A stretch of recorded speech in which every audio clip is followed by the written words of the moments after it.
Welcome to this episode of Locked In. In this episode, I'm going to be going over two things. I'm going to be doing a full review of the Pedal Industry Race Day bag in my custom Locked In and Slow But Look Pro version, and I'll actually show you what I typically bring with me in this bag when using it currently, or when I'm just out for a ride that I'm traveling to, or if you're doing a vacation, or just want to know kind of what I bring with me on any multi-day trip or anything like that. I like actually carrying all my cycling gear in its own specific bag compared to a duffel bag or a carry-on or a backpack, because this is so much more organized and easier to get to everything that you need and simply can fit it all in here. So this is going to be kind of a joint review as well as what I bring with. So if that's something you're interested in, please stay tuned. So in this video, I'm going to be talking about, again, the Pedal Industries Race Day bag. Now, I will be going over the differences in the three different versions they do offer in this, but I will be using my bag specifically. Now, there are three different models of this bag. There is a Classic, an XL, and a Pro. The main differences are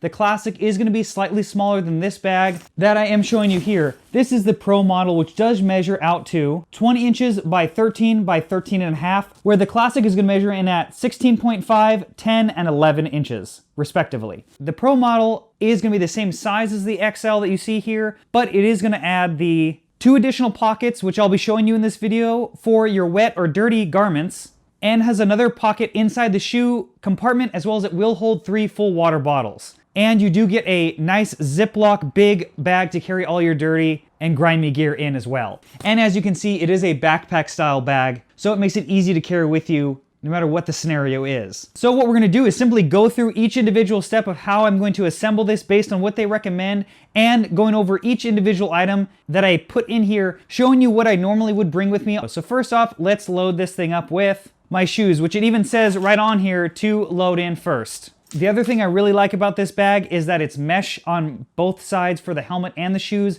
which is going to keep the smell and odor down. And if your shoes or helmet are obviously wet with sweat or water, it is going to help them from getting stinky in a confined area. So you're simply going to open this up, and as you can see here, this is the extra pocket they were mentioning for the Pro model in the shoe section. So I'm going to take my dirty Giros, and if you want to see a review for these are going to be in the description below and on my channel. So slide those in there, zip these up. Then on the bag it also says load helmet second. These are obviously going to be your biggest, bulkiest items, so these are things you're going to want to load in first before the top section of this bag, which is also labeled as well. It does have this convenient pull strap to obviously carry it if you don't want to use the backpack and just want to carry it like a bag. You can obviously do that as well, and still vented with my custom Locked In logos. And if you want to pick up this exact bag in this exact colorway, you can do that with the links in the description below. So make sure to check that out and pick one up for yourself. Then in the helmet section, you're simply going to load in your helmet. Next, we're going to go into each individual 4 top sections that are going to be on this bag. And as you can see here, the first label is going to read nutrition, lip/skin protection, lights, tools. But what I'm typically going to put in this section is basically 2 days worth of nutrition, depending on how long the ride is. Obviously, you can add or subtract to this based on what you like, but that's simply going to go into this section here. For skin protection, I am going to be using sunscreen, and I am a big fan of chamois butter, so I always bring that with me. And lastly, you never know, bring some lip balm with you. You won't regret it, trust me. And for lights, obviously this is going to vary depending on what circumstance you're going to be riding in, but you can easily throw in a front light into this. My back light typically will sit on my bike even in transport because it's so small and attached to the bike securely, but the front lights I usually like to bring with me. Simply zip that up and move on to the next section, which is going to ask for your eyewear, gloves, race number, if there's even racing when you're watching this, your computer, and your heart rate strap. So for this section, you're simply going to throw in your glasses, your computer of choice, which is for me is currently the Brighton 750. If you want to see a review for that, I do have that on the channel as well. And typically in this, I actually like to keep my tools separate and compared to the first section, because I think this makes more sense for whatever reason for me. So I'm going to include my full assortment of bits with my Fix-It-Stick ratcheting tool. This is something that if I'm going to be going away, I do want basically a home style or shop style tool with me. So this is what I'm going to bring with. I keep that on a nice little Ziploc bag, keep everything included. And I am going to be bringing with me an assortment of cables in a nice little tin that I got from Kryptonite, as well as a 4 USB charger so I can charge my phone, and any of the other multiple accessories, basically all in this small complete package. And then lastly, tossing in my heart rate strap. So the third section is going to be basically for your socks, jersey, and bibs. So this, depending on obviously how much you're carrying in there, is going to easily carry 2 sets of bib shorts and jersey. But depending on obviously how much other stuff you're bringing in and everything else, you can honestly, in this XL, I think you could comfortably fit, honestly, 4 full sets if you wanted. Usually, even if I was gonna do a multi-day ride like that, I need 3 sets. What I'll typically do is on the first day after I ride, I'm gonna wash that set, let it dry, wear the new set the next day, and then use the clean set that I wore the first day on the third day. You can obviously rotate like that, so realistically, I think 2 kits is pretty much plenty enough. If you wanna bring 1 extra spare just in case you tear something or rip something, that's up to you. So lastly, based on this bag specifically and how it's worded, this is gonna ask for your vest, jacket, arm warmers, knee warmers, and it says chamois cream, but again, I like the cream in the other section with where I'm gonna carry my sunblock. Again, to me, that makes more sense. As well as I am gonna actually keep my gloves and cap in this section because it does make more sense to me. And because COVID's going on, I am gonna bring a face mask and a buff as well, just in case in this section to carry with me on or off the bike, just in case I may forget one in my regular bag. That's something that you can easily make sure that if you have an extra one, that's never a bad thing. So once this is fully loaded, this is essentially how they recommend for you to basically carry everything. And like I mentioned in this video, I did put certain things in different components because that made more sense to me. And that's something that you can obviously put anything in wherever you want to on this bag, but they obviously give you recommendations so you can quickly find what section your gear is in. And again, why I like using this style of bag versus a carry-on or a backpack.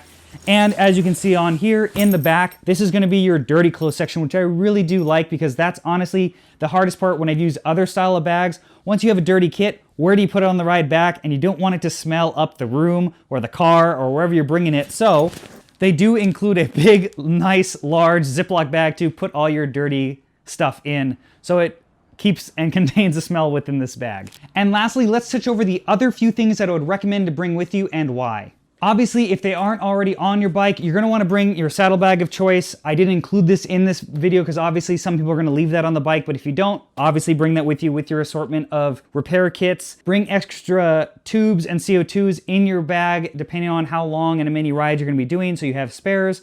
Or if you're not riding in an area with a shop locally to your area you're gonna be staying, you're gonna wanna carry your own stuff just in case. Next, I'm always a fan of bringing a handlebar bag of some assortment of size, depending on the style of riding that you're gonna be doing, so you have extra space on the bike in case you need to bring anything, or if it's gonna be an extra long day, obviously this can carry stuff for you, especially in the winter months, either your jacket, vest, extra warmers, or just extra food or camera equipment, depending on what you wanna make. Lastly, the last 2 things that I always recommend to bring, especially in this, let's call it a race day or go bag when you're going out riding, is gonna be a measuring tape with a millimeter increment on there. If you do know your exact saddle height, and let's say your saddle slips in transit or in transport, or you just wanna double check it, this is something that's gonna be easy to add into any go bag or race day bag so that you can double check that saddle height. Or if you're renting a bike and going somewhere and you're just bringing all your essentials to add to a bike, you can easily double check what your saddle height is so you can make sure that that's at least set at the appropriate level for you.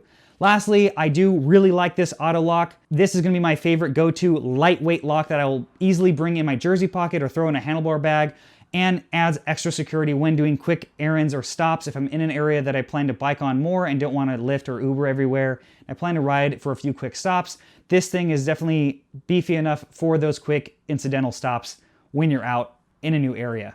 Now let's get into price. This bag in the classic version, in the locked-in version itself, is gonna retail for $79.99. The XL version is going to retail for $99.99, and the Pro version, as you see it here with the extra features that I mentioned, is gonna be $114.99. So my final thoughts are, I honestly love this bag. This is something that I can't highly recommend enough because it's so great for just those bike trips. And even if I'm going to a friend's or going somewhere even slightly out of the area, this is what I want to bring to compartmentalize everything that I'm going to bring with me for a ride. So I make sure that I have everything and it's easily organized and I'm able to find it quickly. So this is something that I use regularly, even if I'm not on a trip. Obviously with COVID going on, those aren't going to be very frequent, but this is a way to organize the bag. And there are items that I'm just going to leave in here. There's a lot of food that I eat for nutrition that's not perishable, so I can leave this in this bag, as well as a handful of cables and the charger. I honestly will leave in here all the time just to always have so I don't forget them if I'm doing a quick impromptu bike trip or going out of my area to go riding. So I honestly really do like this style of bag. Having the backpack straps on this is great.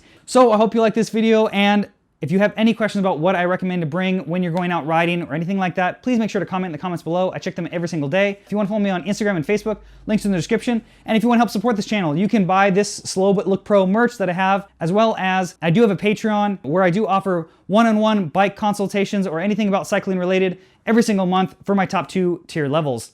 And lastly, thanks for watching another episode of Locked In.